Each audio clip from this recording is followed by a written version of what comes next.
বরিশাল, ঢাকা, ফিরোজপুর থেকে গোপালগঞ্জ যাচ্ছে ইউনুস বাহিনী। মুজিব মাজারে হিংসার শঙ্কা, মোতায়েন হচ্ছে বাড়তি পুলিশ ও সেনা।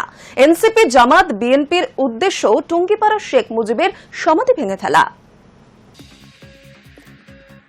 সাত সকালে আওয়ামী লীগের হামলা ও প্রতিরোধের মুখে গোপালগঞ্জে পাল্টা লোক সমাগম করছে মোহাম্মদ ইউনুসের অনুগামীরা। জাতীয় নাগরিক পার্টির নেতারা সদল বলে বরিশাল থেকে রওনা হয়েছেন। এছাড়া ঢাকা থেকে শত শত লোকজন গোপালগঞ্জের টুঙ্গিপাড়ার উদ্দেশ্যে রওনা হয়েছেন।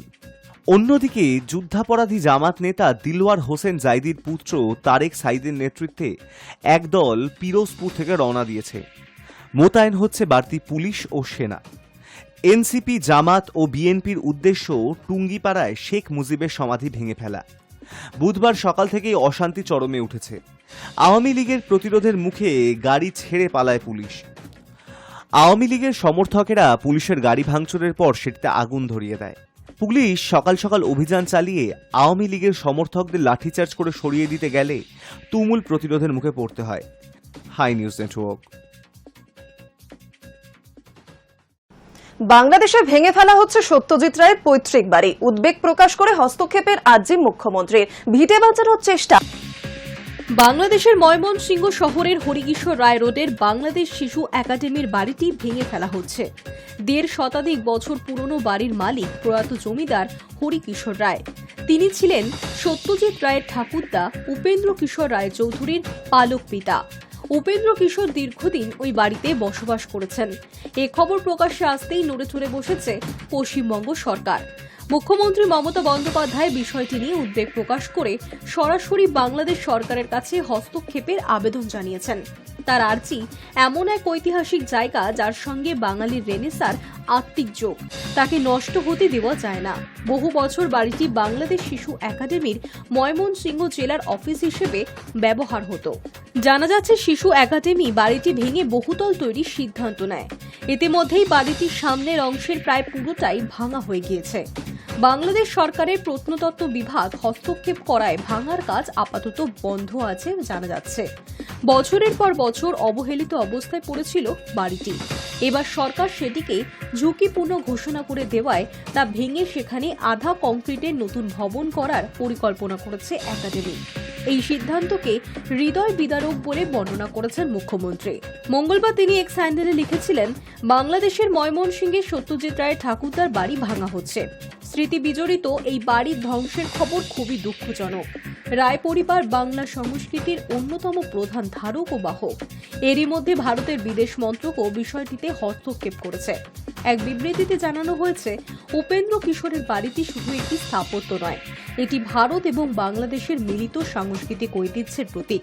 এই বাড়িকে সাহিত্য স্মারক হিসেবে সংরক্ষণের সম্ভাবনা খতিয়ে দেখা উচিত। প্রয়োজনে ভারত সরকার সহযোগিতা করতে প্রস্তুত। High news network. নিরাপত্তা বেষ্টনীর ওপার থেকে আচমকা উড়ে এলো ফোন। হুলস্থুল হোয়াইট হাউসে। সাময়িকভাবে বন্ধ রাখা হলো কাজ। এই ঘটনায় কোনো ক্ষয়ক্ষতির খবর পাওয়া যায়নি। এখনো পর্যন্ত হোয়াইট হাউসের তরফে ঘটনার বিষয়ে কোনো আনুষ্ঠানিক বিবৃতিও প্রকাশ করা হয়নি। তবে ইতিমধ্যে বিভিন্ন মহলে হোয়াইট হাউসের নিরাপত্তা ব্যবস্থা নিয়ে প্রশ্ন উঠতে শুরু করেছে। সকাল সকাল হুলস্থুল হোয়াইট হাউসে। নিরাপত্তা বেষ্টনীর ওপার থেকে আচমকা উড়ে এলো ফোন, যার জেরে এলাকা জুড়ে জারি হলো লকডাউন। নিরাপত্তার স্বার্থে বেশ কিছুক্ষণের জন্য বন্ধ রাখতে হলো হোয়াইট হাউসের কাজও। স্থানীয় সময় অনুযায়ী মঙ্গলবার বেলা 11টা নাগাদ ঘটনাটি ঘটে। আচমকা কোনো অজ্ঞাত পরিচয় ব্যক্তি নর্থ লনের নিরাপত্তা বেষ্টনীর উপর দিয়ে একটি মোবাইল ফোন ছোড়েন বলে হোয়াইট হাউস সূত্রে খবর। সঙ্গে সঙ্গে পদক্ষেপ করে মার্কিন সিক্রেট সার্ভিস।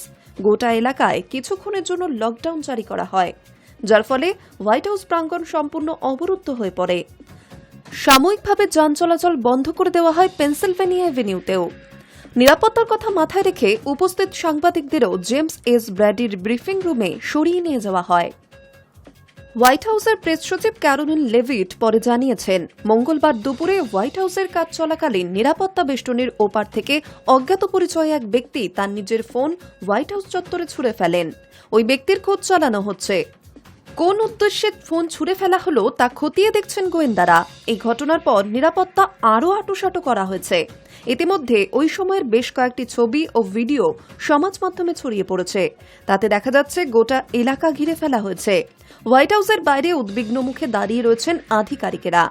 শেষমেশ স্থানীয় সময় অনুযায়ী সকাল 11:56 নাগাদ লকডাউন তুলে নেওয়া হয়। ধীরে ধীরে ফের আগের ছন্দে শুরু হয় কাজ। মঙ্গলবারের এই ঘটনায় কোনো ক্ষয়ক্ষতির খবর পাওয়া যায়নি।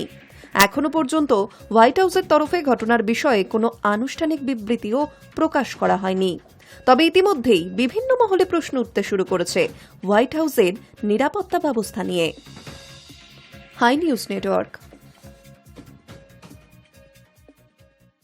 মহাকাশে শূন্য অভিকর্ষে দিব্যি চুলও কেটেছেন শুভাংশু। ফেরার পরে ভাইরাল সেই বিরল ভিডিও।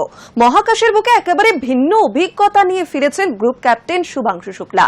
এবার ভাইরাল হলো তার চুল কাটার ভিডিও। মহাকাশের বুকে একেবারে ভিন্ন অভিজ্ঞতা নিয়ে ফিরেছেন গ্রুপ ক্যাপ্টেন শুভাংশু শুক্লা। এবার ভাইরাল হলো তার চুল কাটার ভিডিও।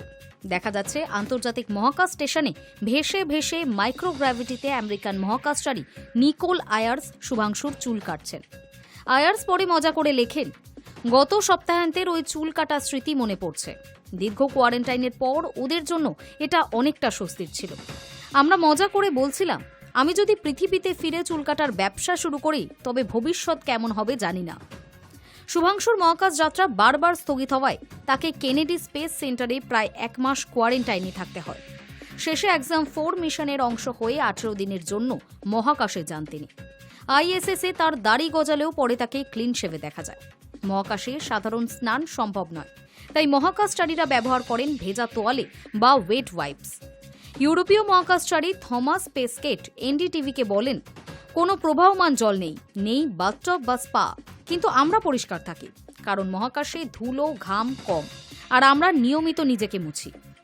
সব মিলিয়ে এক বিরল অভিজ্ঞতা শুভাংশুর ঝুলিতে।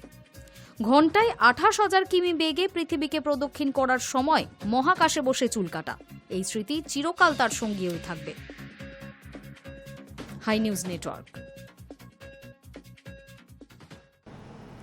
আজ এই পর্যন্ত দ্য ওয়ার্ল্ড টুডে। পরবর্তী অন্যান্য খবরের জন্য নজর রাখুন হাই নিউজের। নির্ভীক, নিরপেক্ষ।